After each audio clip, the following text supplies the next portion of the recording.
रामकृष्ण हरी माऊली. मी अश्विनी तुमचं स्वागत करते एका नवीन व्हिडिओमध्ये. तर व्हिडिओ आवडला असेल तर लाईक शेअर चॅनलला सबस्क्राईब नक्की करा. व्हिडिओ शेवटपर्यंत नक्की पहा. तर रात्री ना मी झुरळांसाठी पूर्ण घरामध्ये म्हणजे पूर्ण किचनमध्ये ना इंजेक्शन लावून सोडलं होतं. म्हणजे इंजेक्शन लावलं आणि म्हटलं आता चला सकाळपर्यंत आहे ना बरेचशी झुरळं म्हणजे मरतील. पण ह्या वेळेस काय झालं, झुरळं तर भरपूर मेलीच म्हणा, कारण भरपूरच झुरळं झाली होती घरामध्ये. आणि मला त्याचा एवढा म्हणजे चीड आली होती ना की काय सांगू. मी म्हटलं माझ्याकडून ह्या वेळेस एवढं लेट कसं काय झालं, म्हणजे लक्ष दिलं असतं अजून जास्त तर कंटाळा केला नसता औषध लावायचा तर एवढी नसती झाली. पण ह्या वेळेचं इंजेक्शन आहे ना मला जरा लो क्वालिटीचं वाटलं, किंवा त्यांनी ना त्याच्यातलं औषधाचं प्रमाण कमी केलं की काय माहिती. एवढे जास्त मला वाटले नाही झुरळं मेल्यासारखी, कारण स्टूल जेव्हा मी झटकला ना तेव्हा पूर्ण अशी ना जिवंत झुरळं आली होती. असो, परत एकदा मी संध्याकाळी आज झोपताना ना परत थोडंसं म्हणजे औषध लावून हे करणार आहे, म्हणजे जेणेकरून जे राहिले असतील थोडेफार चुकून मकून ते पण मरून जातील. म्हणजे मला किचन साफ करायचं पण आहे ना, मग म्हटलं चला आता ते एक झालं ना काम की किचन साफ करता येईल मला.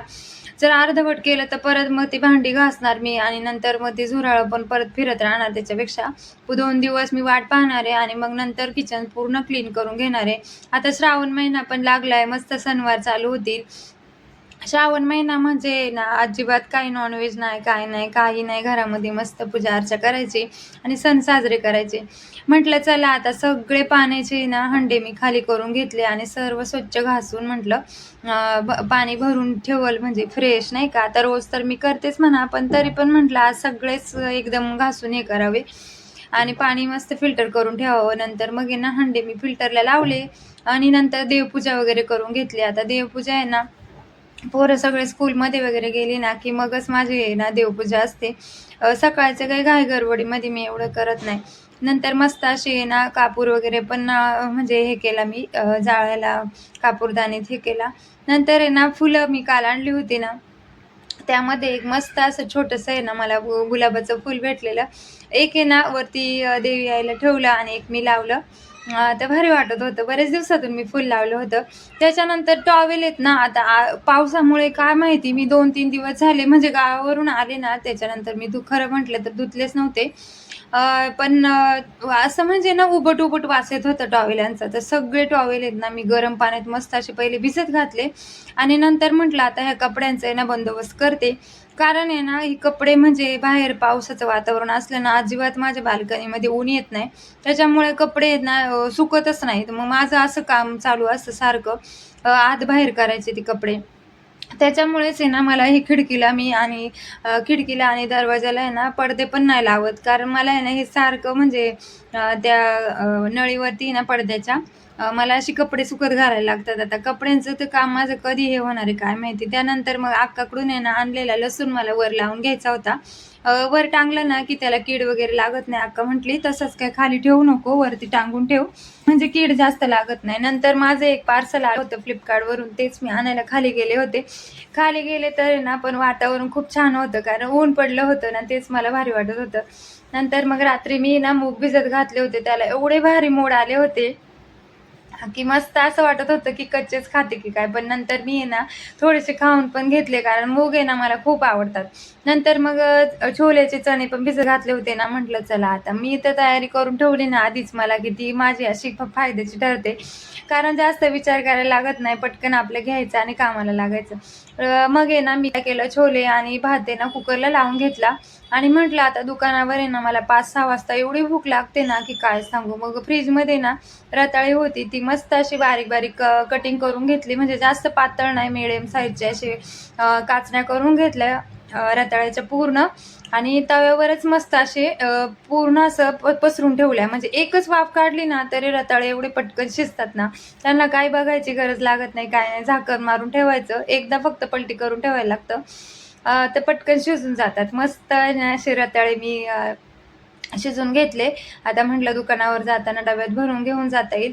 नंतर आहे ना छोलेचा मसाला काढून तो परतून घेतला आणि लगेच वाटण तयार करून घेतलं. आता म्हटलं छोलेचं लगेच आहे ना कालवण पण फोडणीला देऊन घेते.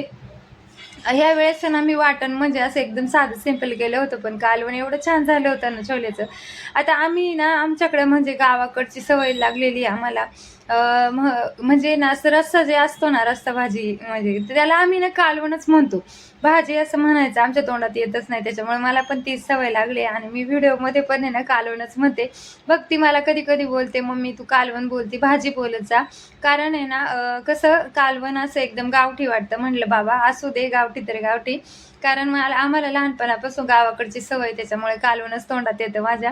मस्त छोलेचं आहे ना कालवण मी फोडणीला देऊन घेतलं, मस्त हिरवीगार कोथिंबीर त्याच्यावरून स्प्रेड केली. पण ह्या वेळेस आहे ना मी खोबरं नव्हतं वाटून घातलं वाटणामध्ये. दरवेळेस खोबरं घालते, पण तरी पण ह्या वेळेचे छोले एवढे छान झाले होते ना माझे की काय मस्तच. म्हणजे प्रत्येक वेळेस वेगवेगळी चव येते, मी एकदा मागे पण व्हिडिओमध्ये सांगितलं होतं तसं. नंतर आहे ना आज म्हटलं चला छोलेचं कालवण एवढं छान झालंय ना, जिरा मसाला करूया, जिरा भात करूया. मस्त जिरा भात चांगला जास्त जिरा घालून तडतडून मस्त अशी फोडणीला देऊन घेतलं. भातावर पण मस्त अशी कोथिंबीर स्प्रेड केली आणि छान असा भात तयार होता. नंतर मग रताळे पण डब्यात भरून घेतले आणि लगेच ताट करून आहे ना जेवायला बसले. तर जेवून घेतलं आणि दुकानावर गेले. तर आज आहे ना भक्तीला एक्स्ट्रा क्लास होते, त्यामुळे ती लेट आली होती स्कूलमधून. म्हणजे 3:30 वाजता घरी आलेली आणि ती एवढी वैतागली होती ना, काय माहिती तिला ह्यावेळेस काय झालंय. जेव्हापासून एक्झाम झालेत ना तेव्हापासून ती जरा थोडी ना नाराज असते. कारण मॅथ्स तिला अवघड जातं. त्या दुकानावरच घेऊन आली होती. ती तिकडे अभ्यास करत होती आणि मी माझं पुस्तक वाचत होते. आता मला पण आहे ना तिथं बसून बसून कंटाळा येतो ना, मग मी अशी पुस्तकं वाचत असते. आता आहे ना सुधा मूर्तींचं बकुळा पुस्तक वाचायला घेतलंय मी. ते वाचतच होते आणि भक्ती अभ्यास करत होती खाली. तर मग आहे ना मी पण आपलं रताळ्याचा मस्त असं डबा उघडला आणि एक एक एक आपल्या गमती गमतीने खात होते मस्त अशी. भक्तीला पण म्हणत होते खा, पण तिला आहे ना जास्त करून गोड आवडत नाही. आता ती म्हटली मला नको, पण दिलं तिला जबरदस्ती. कारण ती जरा थोडी सुकल्यासारखी फुगल्यासारखी करत होती.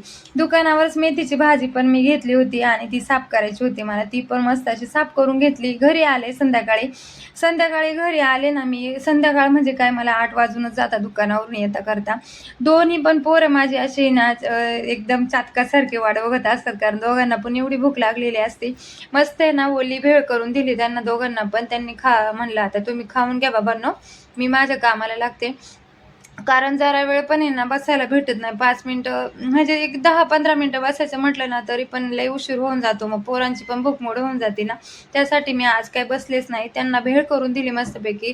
दुपारची भांडी घासली होती ना, ती पहिली सुकी झाली होती, ती लावून घेतली आणि लगेच रात्रीच्या स्वयंपाकाला लागले. आता रात्रीच्या स्वयंपाकामध्ये ना एवढ्या दिवसातून मी काळेवालाचं कालवण केलं होतं.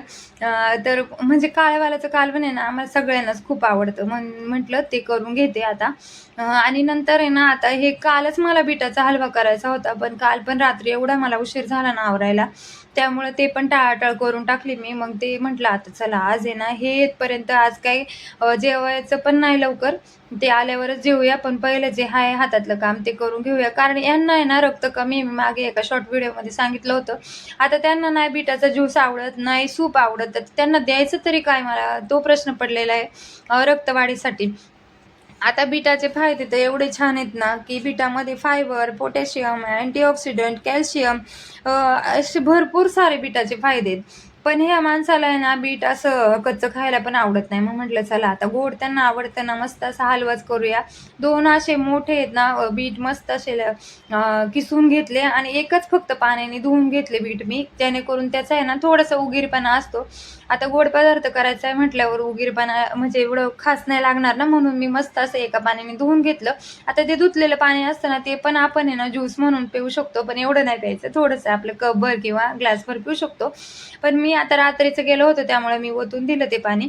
नंतर आहे ना भरपूर सारे असे बदाम मी चिरून ठेवले होते, ते घातले. थोडीशी ना अशी जवळजवळ अर्धी वाटी मी त्याच्यात खसखस घातली आणि मस्त खसखस घातली ना की त्याच्यात पण आहे ना ते खसखशीचा म्हणजे एवढं टेस्ट आणि फ्लेवर वेगळा लागतो ना, म्हणजे एकदम आपण करंजीत कसं खसखस घातल्यावर टेस्ट लागते, सेम तसाच टेस्टला म्हणजे होतो तो.